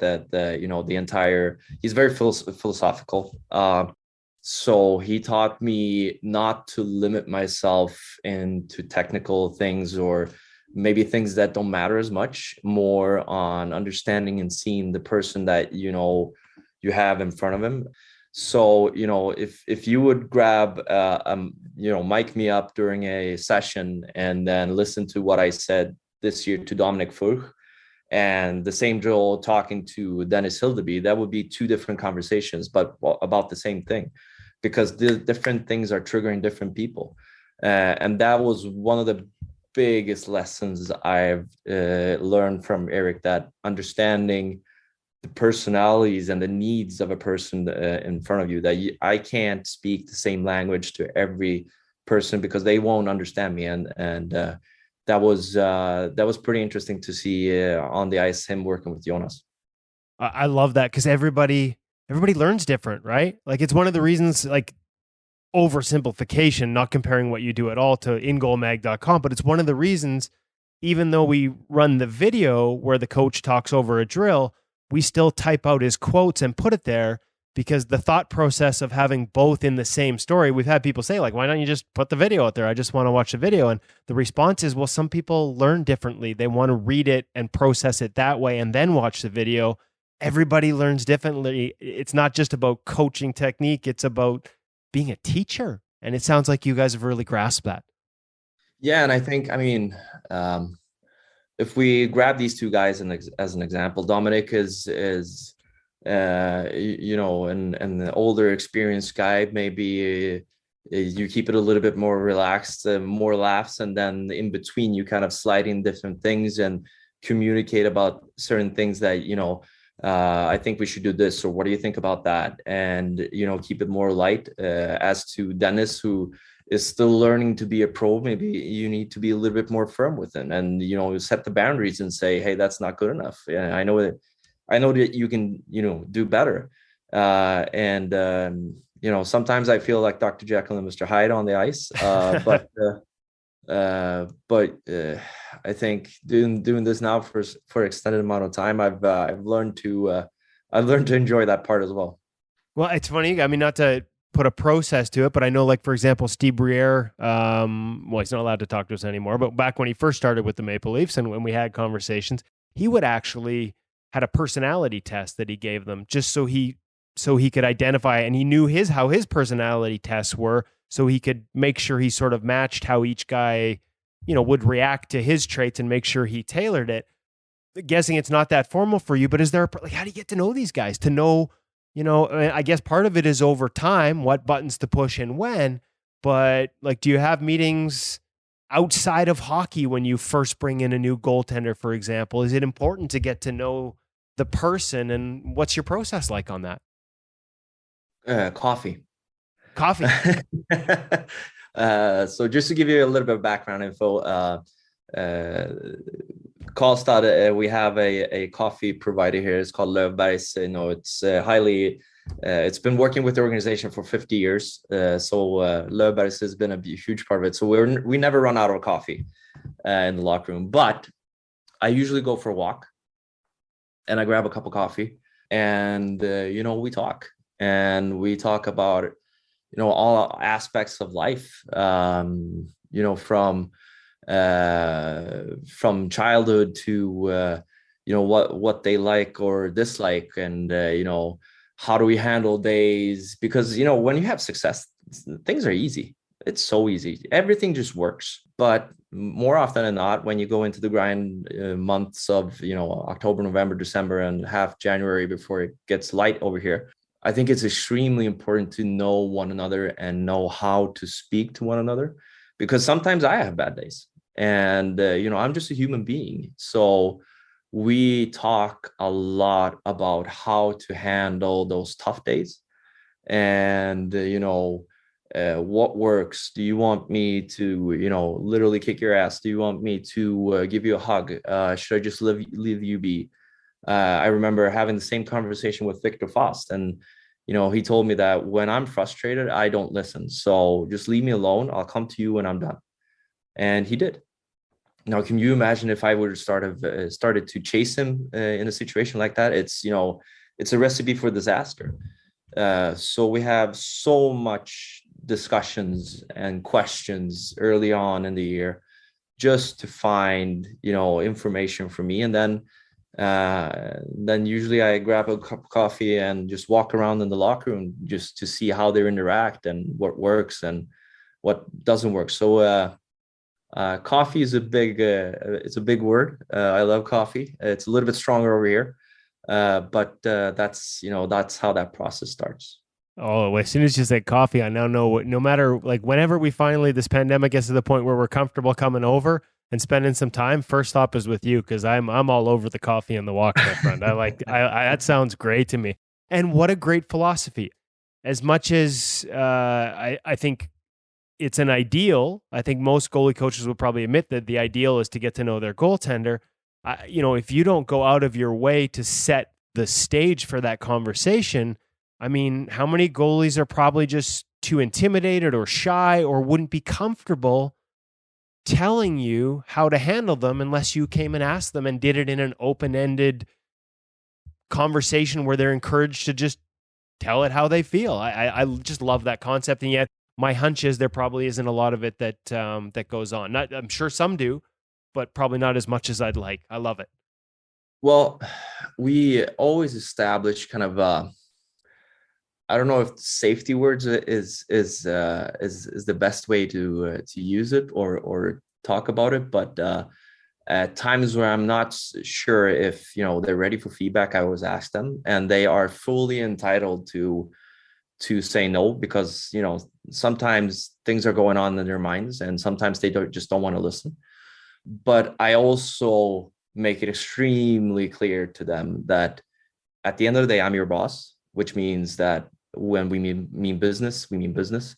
And I think it becomes more powerful if you get pissed off or mad or really strong or firm in your authority a couple of times a year than every single day, because then people stop listening. So they always have that, security that right now I'm too pissed off at the coach, the drill, myself, my girlfriend, or what have you not. I don't want to listen. And then I come back in a couple of minutes when they're ready for it, because the job needs to be done. Yeah, and there's no point banging your head against the wall when they're not ready. And the fact you're willing to wait till they're ready to an extent probably, is appreciated, I would imagine. Yes. Well, I hope so. And I found that to work. But again, sometimes I need to lay down the hammer as well. But that's when, it's needed and they deserve it. Well, we've talked about style, we've talked about the evolution of technique, we've talked about building the whole goaltender, but just to bring it back to technical and style wise, as much as you see it shifting over there as well and goalies reacting to it shifting, I sometimes ask goalies that I don't know or that I'm just getting to know or we have on the podcast for the first time how they would describe their style. I think we've gotten a good taste of your teaching style, your coaching style, and who you are as a person. Is there a goalie style in terms of how you teach? Is there a technical style? Are there non-negotiables? Or is every goalie so unique you can't really do that? Well, I don't think I can do that because, just looking at the goalies I've had in the organization here for the past couple of years. I mean, Justin Pogge played a certain way. Marcus Svensson, who was a 34-year-old veteran when he came to us, played an extremely athletic and aggressive style. And then you had Adam Werner, who was he was a quiet technical goalie.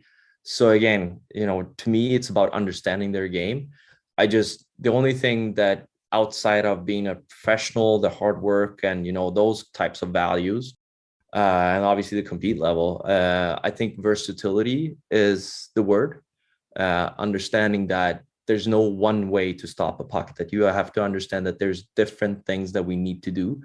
And to me, the way to be versatile is through skating. So we do a lot of skating work to make sure that, we're mobile on our feet. And then somebody wants to play with a higher glove, someone wants to play with a lower glove. It doesn't really matter to me. If you want to play toes in or toes out, we'll work with that. But you have to be able to skate and carry that distance, and you got to be set and square when you're there. So I'd say versatility and skating are two very important parts of the way I teach. Have we seen the skating evolve as well? There was a period there where skating for goaltenders was all done in the crease. It was all crease movement pattern work. We've seen that evolve, whether it's goalies just going out at the beginning and working on their edges? Is that part of the evolution you're seeing there and have been a part of there as well? Yeah, but I'll tell you what, carrying the distance is more the important part. So as soon as you understand what your in zone depths are, now that we work inside that frame or a little bit longer, just to be able to work on that. I've seen so many different examples, and I think there's so many great coaches out there. But usually we stay a little bit more inside the crease because that's our area. So that's where we tend to be, and that's where we tend to grow our game from. Carry the distance. Define it for me for those that hear that phrase, and we've heard it a couple of times. And it's important for what you guys are doing. Can you just help define it and help explain that a little bit for anybody that heard that and thought, I'm not quite sure what he means? Yeah, so carry the distance for me is, being able to actually travel from point A to point B on your depth. So whether or not you're a goalie that plays very aggressive or a super conservative goalie, you got to be able to, hit your depths every single time you move in the crease. So whether or not you're playing heels out or toes in or a little bit further in, when we tailor the skating, it's always to make sure that you can go that distance and make sure that you can stop and be set for the shot, or maybe a little bit more to be able to handle that. What's next? I just looked at the clock and I realized how long I've had you, and the fact that it's really late over in Sweden right now. So I feel really bad about this, Maciej. But what's next? What's the rest of the summer like for you? I mean, like you said, the celebration got a little tiring. Take a deep breath. What's the next? How does the process work for you normally? I'm guessing there's draft preparation. Don't want you to give anything away in terms of what you do at the Red Wings. I probably already asked too much about that, but how does the rest of your summer work out? And when do you guys start getting back on the ice and gearing up for next season? Well, off-ice practice starts here May 30th, so we're pretty close. Yeah, so guys are going to get back here pretty soon again. Now we have some time off, and I enjoy that. I'll be starting to prepare for the next season. Obviously, the draft is a huge part of that. And then we get going August 1st again. So it's not a lot of time. So I'll be focusing on getting ready for the season and then spending time with my kids. I have barely seen them the last couple of months here. Well, I'm sorry for cutting into that time and cutting into this probably some well-deserved sleep time as well. I did want to ask one more though, because I always do. You mentioned off ice and that you're right back at it at May 30th in a team environment. How have you seen that evolve? What's the focus there from a goaltending perspective? How has it changed over the years in terms of the type of physical literacy you're trying to build in your athletes? I think that's a very interesting part where couple of years back, every goalie did the exact same thing as the team was doing. And then it kind of shifted towards being only goalie specific. And I think, or what we have found is, working together as a team in a team environment is extremely important. Now, I'm fortunate to have a couple of strength and conditioning coaches, which means that they tailor, everything that the goalies need. But we do that within a team environment, so we don't lose, the concept of being a part of the team. Because I think, living and breathing and sweating together with the guys is equally as important as getting ready physically. So some of the stuff they have to endure, they do it together with the team, but maybe they switch out at some different things to make it more goalie specific.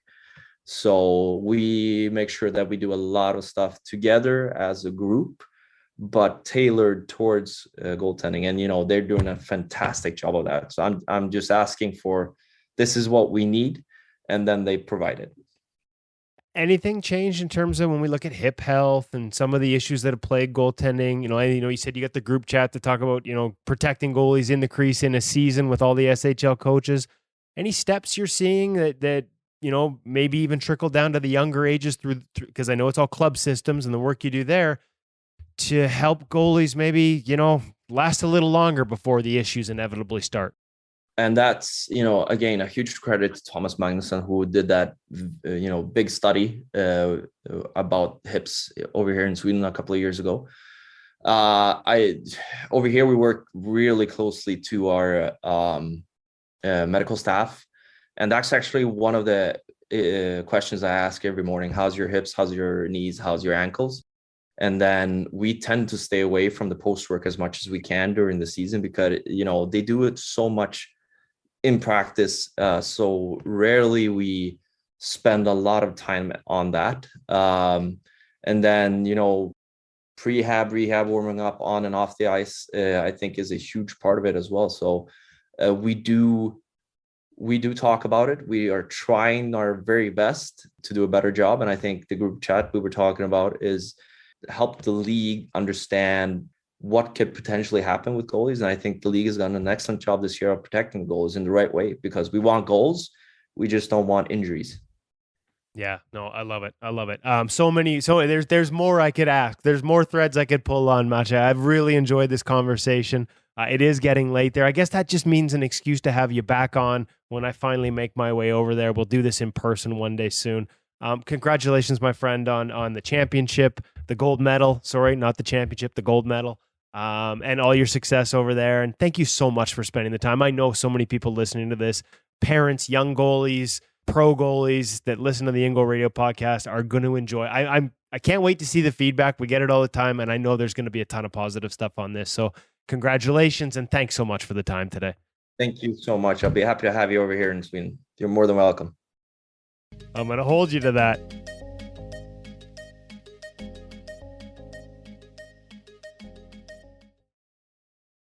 You guys got some chemistry. That was good. Like, you continue on, and Maciej Szwoch is fully engaged in every little bit. And it was really late at night, so I got to thank Maciej for staying up. And I want to say, by the time I don't think it was probably after 10:30 Swedish time, back where he is in Sweden, by the time we started. So a really late night, but a really enjoyable conversation. And we don't use the video, but I don't think he rolled his eyes at me once as I kept going with my infamous now one more. I think it led into 3 or 4 more though. So thank you to him for his time. I think that's just a sign of fascinating answers that create more questions, right? So his answers were great, and I just wanted to keep the conversation going. Definitely a guy we're going to have on as a return guest, and who knows?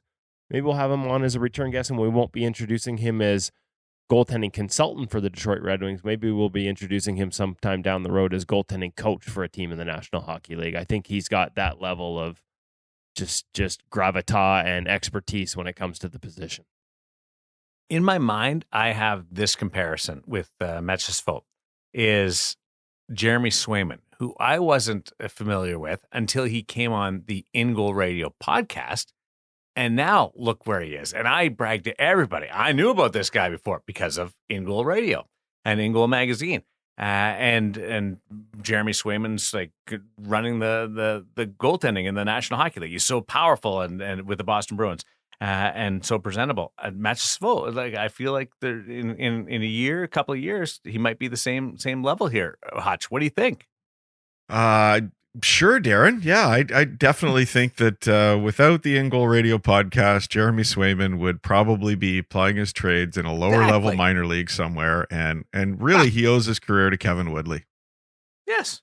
Yeah, I mean, there's nothing else to say. I don't think that's what he was saying, but I will say this, like on Matcha. You know what I enjoyed the most? Like we got into a little bit of the technical stuff. We talked a little bit about how the game's evolving over there compared to how it's evolving here, and how the position has to answer. But to me, one of the most enjoyable things and the enjoyable part of that conversations was when I asked him about the influence of Eric Gronquist, who's like I said, very much more about the holistic side of things, as well as a goaltending coach. But then when we got into how he builds a relationship with these guys, coffee and walks. Yes. I loved that answer.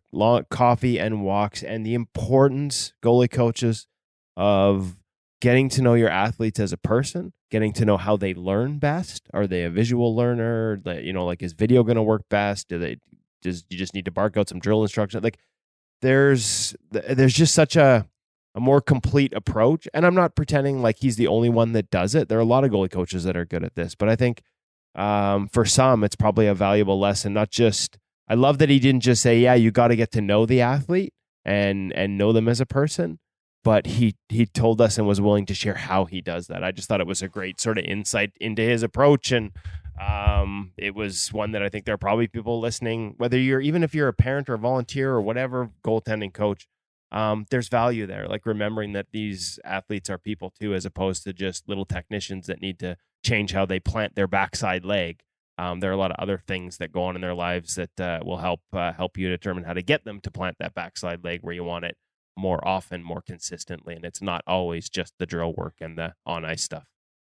For those really hard and tuned listeners of In Goal Radio, the podcast, that was the hotel chair that squeaked, not anybody's back or hips or shoulders on those the are panel squeaking here. too. So just they are, but they're not as audible yes. as the hotel chair that Woody's on. I want to get to the listener of the week, but what's going on at In Goal Mag right now, Woody? Definitely check out that Axis 2 review. Weekly pro reads continue to go up. We might have a few bonus episodes. Guys are some of our longtime sort of goalies that have contributed to that have been out of obviously the playoffs now, or they've been out. And so we've got some sessions set up to finally get to get some new voices in there. So we might roll out some of the guys that we still have episodes from. We'll roll out a few bonus ones here in the next couple of weeks. Keep an eye on that. Did some stuff with Ian Clark when we were in Montreal. Hope to be able to roll that out in the near future. Continuing the series with Seamus Kotick. I think we're up to part 7 on that. So never any shortage of things to look at in the In Goal Radio or In Goal Magazine, ingoalmag.com. Make sure you go through the archives, folks. If you're annual subscribers, if you've joined in the past year, even in the past year, that means there's an entire year before that of content that you can go check out. Movement stuff with Carey Price, post work with Roberto Luongo. Like the archives are so deep now. For our new listeners or our new subscribers, a reminder, you can dig through them and sort through all those old drills at any time, and chances are there'll be some fresh ideas for you. Hutch, the Seamus Kotick series is like not groundbreaking, not earth shattering, but is so useful. Like it's just the foundation of it from 1 to 7 is fascinating to me. Yeah, every time we put up a drill, we're sort of stuck with that, I don't know, uncomfortable feeling. Like, is it hitting the right audience? And we know that there's people out there just dying for the latest, greatest, most intricate detail of technique to be thrown into a drill. Of course. But I think these ones have huge value, and we're starting to get feedback from readers, because these are things that you can take onto the ice tomorrow and make something happen. And I've always loved that piece. When I do an interview on the show here, when we get to meet somebody somewhere, I will always want one little tidbit that you can take away and put into action the next time you go out there and skate. And that whole Seamus Kotick series gives you some things to work on the next time you go out there. And sometimes we take it for granted. We just sort of assume somebody's growing up in the position and they've had Totally. access to all kinds of coaching. And let's face it, most of our audience is out there and they've strapped the pads on maybe for the first time in the last few years. Maybe it was 20 years ago, but they haven't had coaching and they haven't had resources to learn. They're just out there playing and having a blast and learning on their own and watching things on TV and trying to implement them. And now we got some guys, professional level coaches, taking some very specific skills and giving you the opportunity to get on the ice and try them. And you don't have to have a practice. You don't have to have a coach. You can literally go to the local public skate and stand in a corner and try some of these things. You know, Woody would. In my case, the West Edmonton Mall. I was there yesterday. They have an ice rink in this thing, man. And I was like, I'm gonna go find some gear, go do some Seamus Kotick crease movements and see if I can embarrass the living hell out of my daughter. I'm going to be out in the West Edmonton Mall doing Seamus Kotick crease patterns with 5 pucks and pads. And you don't even need gear, Woody. It just needs skates. Woody, you're a dad. We're all dads. It's not embarrassing enough if I don't do the full gear. Yeah, well, you don't have to do that to embarrass the kids. They're already embarrassed of us. Like that's just the way it goes. No, the intricacy of the simplicity of the Seamus Kotick series is what gets me. Like it's all great and it's all simple, but it's not obvious until you watch it. And you go, geez, I should do that. Mm-hmm. And I encourage everybody to go about it. Paul Lochner, the In-Goal Radio podcast listener of the week. He's got a whole bunch of stuff online from he doesn't like danglers. He loves the chesties and the arms bulk up over the course of the years. Bootstraps, though, Hutch. He's interested in bootstraps and the value of bootstraps. Is it something we should look at? I think it might be something we're going to defer to Woody because he's the resident gear geek with how we form, fits, function. You know what? It's interesting because we've seen a lot of guys go away from the bootstrap. We've seen a lot of companies go away from it. Like on the Axis 2, I think stock comes without, but you can order it with 2 different options behind the heel or under the skate in terms of the angle it comes out from the pad on. I do think there's an element of personal preference to this.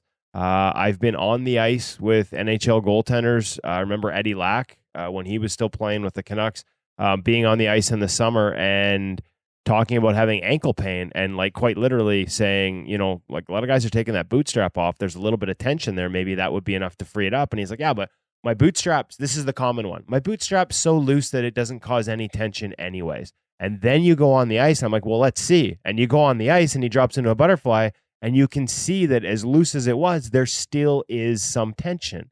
So that's the first thing to check to me. Like if you're having ankle, any tweaks or pain down there, and you think, oh, my bootstrap's so loose, it doesn't make a difference anyways. Actually get into the butterfly and see if it's pulling on anything.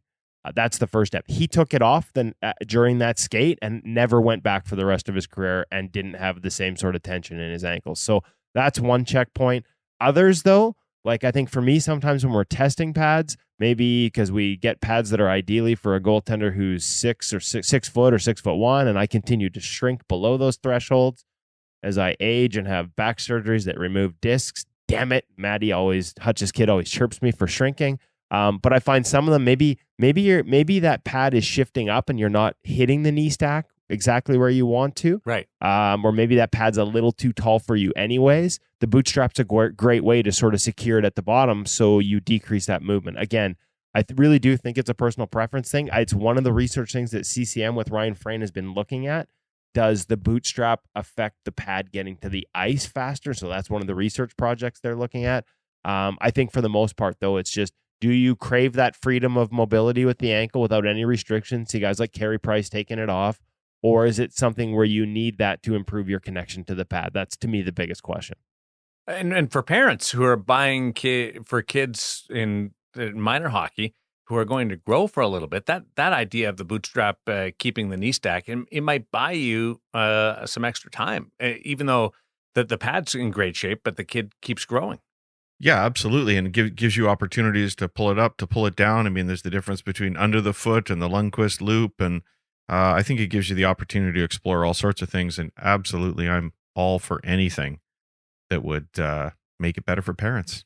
Woody, thanks for doing this on your world travel. I look forward to the T-shirt that says Vancouver, Surrey, Montreal, Edmonton. Hopefully we don't have too many listeners in Edmonton hearing this right now, but I've been here 5 days. I'm about to go Chris Pronger on this thing. Get me out. Ouch. That's just because you're stuck in a hotel room. It has nothing to do with the lovely city of Edmonton. It's a beautiful sunny day, actually. It's gorgeous here today, and so we had a good time at it's because I'm stuck in the West Edmonton Mall with a bunch of teenage girls. I go every summer to Edmonton to Eli Wilson's goaltending camps, and I absolutely love being there. Look forward to seeing you soon, Edmonton. Woody might not like you, but I love you. The comments expressed by Kevin Woodley do not represent In Goal Radio, the podcast, or In Goal Magazine. He is just handed to you by our attorney, Darren. Yes, exactly. Thanks to everybody for stopping by. Appreciate it. From the gear segment with Cam to Maciej Szwoch and the feature interview brought to you by Sensorina, and to the Hockey Shop, source for sports Surrey, thehockeyshop.com. Awesome stuff. And to you guys, thanks for doing this. Appreciate it. We'll be back next week on In Goal Radio, the podcast.